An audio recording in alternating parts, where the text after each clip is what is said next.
மக்களிடம் பழகுபவர், குருத்துவத்தின் மாண்பை குறையின்றி காப்பவர், எதிர்வரும் துன்பங்களை இன்முகத்தோடு ஏற்பவர், செல்லுகின்ற இடமெல்லாம் சீர்பெறவே உழைப்பவர், சேசு சபை இவராலே சிறப்புறவே பணி செய்பவர்.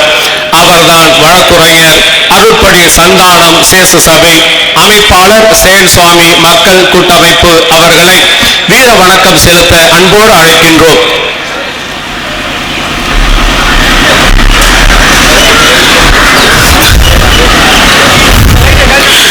சேன் சுவாமி அவருடைய 5வது ஆண்டு நினைவு தினத்திலே இந்த பொதுக்கூட்டத்தில் கலந்து கொண்டு சிறப்பித்துக் கொண்டிருக்கக்கூடிய நம்முடைய அருமை பேரவை தலைவர் அவர்களுக்கு எனது வணக்கங்களையும் வாழ்த்துக்களையும் தெரிவித்துக் கொள்கின்றேன். அதோடு இந்த மேடையிலே ஸ்டான் சுவாமி அவர்களுக்கு வணக்கம் செலுத்துவதற்கு வந்திருக்கக்கூடிய தோழர்களையும், இங்கே திரளாக குழுமி இருக்கக்கூடிய மனித உரிமை பாதுகாப்பாளர்களையும், இந்த ஊரில் இருக்கக்கூடிய எல்லா பொதுமக்களையும், ஊர் முக்கியஸ்தர்களுக்கும் வணக்கங்களை தெரிவித்து, இந்த விழாவுக்கு யாரை அழைக்கலாம் என்பதற்கு நம்முடைய பங்குத்தந்தை அவர்கள் ஒரு நீண்ட ஒரு விளக்கத்தை சொன்னார்கள். ஆனால் எனக்கு ஒரு ஆச்சரியம் என்னவென்றால், யாரை அழைப்பது என்று பேசிக் கொண்டிருக்கின்ற நேரத்திலே நம்முடைய பேரவைத் தலைவர் நம்முடைய விறகாலூரை சேர்ந்தவர் என்று கேட்டவுடன் அவரை கண்டிப்பாக அழைக்க வேண்டும் என்று முடிவு செய்தோம்.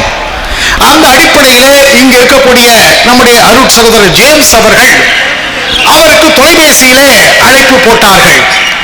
அப்பொழுது அவருக்கு அருகிலே எங்களுடைய சமூக ஆய்வறிஞர் அலாய்சியஸ் இருதயம் அவர்கள் இருந்தார்கள். அழைத்தவுடன் அலைபேசியை எடுத்து பேசிவிட்டார் என்று சொல்லி என்னிடம் சொன்னார்கள். எனக்கு ஆச்சரியம் என்னவென்றால், அன்றுதான் நம்முடைய சட்டப்பேரவையினுடைய 3 நாள் கூட்டத்துடைய முதல் நாள். எப்படி நடக்குமோ என்று தமிழகமே ரொம்ப வியப்போடு காத்துக் கொண்டிருக்கின்ற நேரத்தில் சட்டப்பேரவை கூட்டத்தை முடித்துவிட்டு வீட்டுக்கு வந்தவுடன் அவர் இலகுவாக இருந்தார் என்பதை தெரிந்து கொள்வதே எனக்கு ஆச்சரியமாக இருந்தது. அவருடைய இந்த இலகுவான பண்பு, எதையும் யதார்த்தமாக பார்க்கின்ற பண்பு என்னை மிகவும் வியப்பிலே ஆழ்த்தியது. அதைத்தான் அவரோடு அருகில் இருக்கின்ற போது சொல்லி அவருக்கு என்னுடைய மகிழ்ச்சியை தெரிவித்துக் கொண்டேன். ஆம் அன்பர்களே, நம்முடைய சட்டப்பேரவை தலைவர் அவர்கள் நம்முடைய மண்ணை சேர்ந்தவர். அவர் வந்து நம்முடைய ஸ்டான் சுவாமிக்கு மரியாதை செலுத்த வேண்டும் என்பது நம்முடைய ஆவல். அதை ஏற்று வந்திருக்கிறார். அதற்காக நம்முடைய இதயபூர்வமான நன்றியை தெரிவித்துக் கொள்கிறோம்.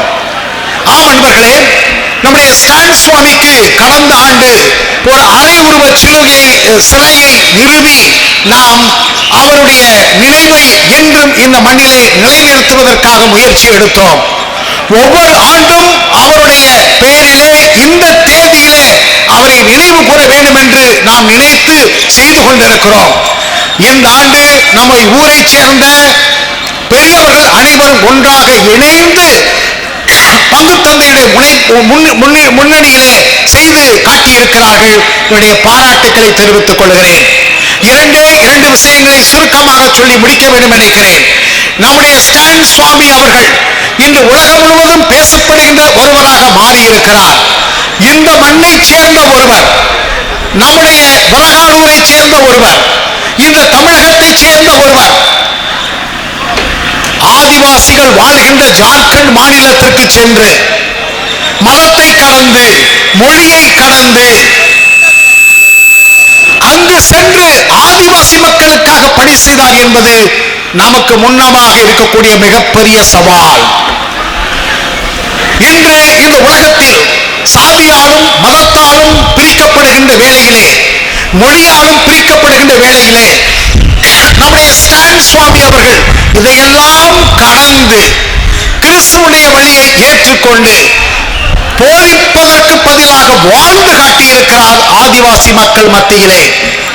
அவர் என்ன செய்தார் ஆதிவாசி மக்களுக்கு? அவர்களுக்கு உரிமைகளை சொல்லிக் கொடுத்தார், அரசியலமைப்பு சட்டத்தை சொல்லிக் கொடுத்தார், அவருடைய வளங்களை, உங்களுடைய வளங்களை காப்பாற்றுவது எப்படி என்று அவர்களுக்கு சொல்லிக் கொடுத்தார்.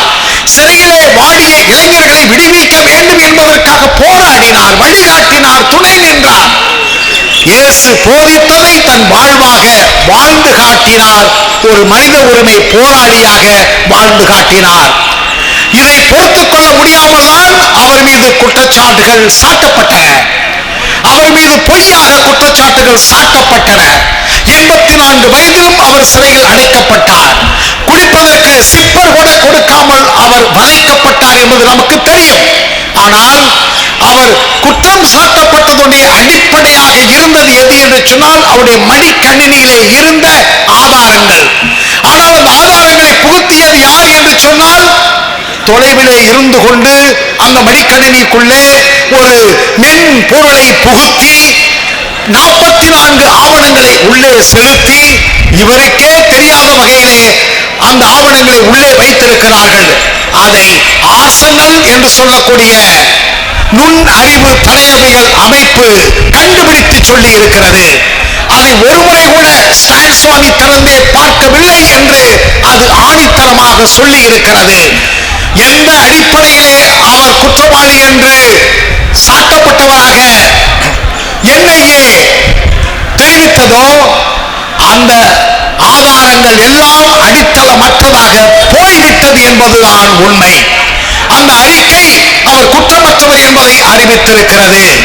எனவே இந்த நேரத்தில் நாம் வைக்கின்ற வேண்டுகோள் என்னவென்றால், இப்படி சொல்லப்பட்ட குற்றச்சாட்டுகளுக்கு ஆதாரம் மிகுந்த ஆவணங்கள் புகுத்தப்பட்டு பொய்யாக குற்றம் சாட்டப்பட்டிருப்பதால் அவர் ஒரு நிரபராதி என்பதை அரசு அறிவிக்க வேண்டும்.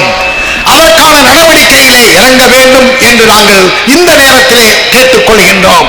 ஆம் அன்பர்களே, நம்முடைய மண்ணை சார்ந்த நம்முடைய ஸ்டான் சுவாமி, நம்முடைய தமிழ்நாட்டை சேர்ந்த நம்முடைய ஸ்டான் சுவாமி, நம்முடைய ஊரை தாண்டி, நம்முடைய தமிழ்நாட்டை தாண்டி ஜார்க்கண்ட் மாநிலம் சென்று அவர் செய்த பணிகள் நமக்கு பெருமை சேர்க்கின்றன, நமக்கு மதிப்பு சேர்க்கின்றன, நமக்கு உண்மையிலேயே பெருமையை கொடுக்கின்றன. அந்த ஸ்டான் சுவாமியினுடைய இந்த வாழ்வை, இந்த மதிப்பீடுகளை நாம் ஏற்று வாழ்வதற்கு முன் வருவோம். அதற்காக முயற்சி எடுப்போம். குறைந்தது ஒவ்வொரு ஆண்டும் அவருக்காக இந்த நினைவு தினத்தை சிறப்பாக நினைத்து அவருடைய மதிப்பீடுகளை வாழ்ந்து காப்பதற்கு முயற்சி செய்வோம் என்று கூறி விடைபெறுகிறேன். நன்றி, வணக்கம்.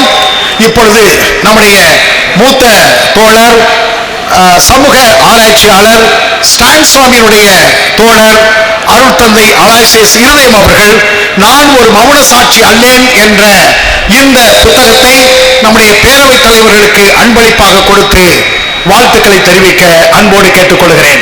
வாங்க.